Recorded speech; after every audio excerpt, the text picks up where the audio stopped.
जिन्हें खुद foreign policy की एबीसी नहीं पता, वो आज ग्लोबल डिप्लोमेसी पर लेक्चर दे रहे हैं। पहले आप राहुल गांधी जी की ये बात सुनिए। हमारी जो फॉरेन पॉलिसी है, this is prime minister Modi's personal foreign policy. You can see the result of this.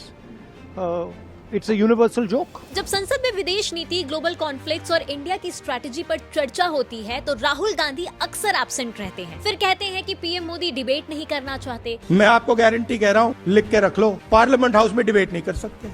और फिर बाहर आकर वही घिसी पिटी लाइन कहते हैं, पीएम कॉम्प्रोमाइज्ड है। If the prime minister is compromised, our foreign policy is compromised. कोई प्रूफ, एविडेंस कुछ भी नहीं, सिर्फ प्रोपेगेंडा। और आयरनी देखिए, जिनके खुद के कनेक्शंस जॉर्ज सोरोस जैसे लोगों से हैं, वो देश के प्रधानमंत्री पर सवाल उठा रहे हैं। तो जिस पीएम मोदी को राहुल जी कॉम्प्रोमाइज्ड कह रहे हैं, उनको लेकर अब जरा फैक्ट चेक कर लेते हैं। जब दुनिया रशिया यूक्रेन कॉन्फ्लिक्ट में बटी हुई थी, तब भारत ने बैलेंस रखा, नेशनल इंटरेस्ट को प्रायोरिटी दी और अपने नागरिकों को सेफली वापस लाया। That is operation Ganga. Middle east में टेंशन बढ़ता है तो इंडिया हर पक्ष से बात करता है और इंश्योर करता है कि भारतीय सुरक्षित रहें। वॉर जोन्स के बीच भी इंडियन शिप्स, सप्लाईज और नागरिक सेफली निकल रहे। ये कॉम्प्रोमाइज्ड पॉलिसी का रिजल्ट है या स्ट्रॉन्ग डिप्लोमेसी का? और सबसे बड़ी बात, कांग्रेस के ही कई वरिष्ठ नेता पब्लिकली इस पॉलिसी की सराहना कर चुके हैं। लेकिन यहाँ मकसद देश हित का नहीं है राहुल जी का, मकसद है नैरेटिव सेट कर, हेडलाइंस बनाना। इतिहास भी देख लीजिए, कभी 1962 सिनो इंडियन वॉर में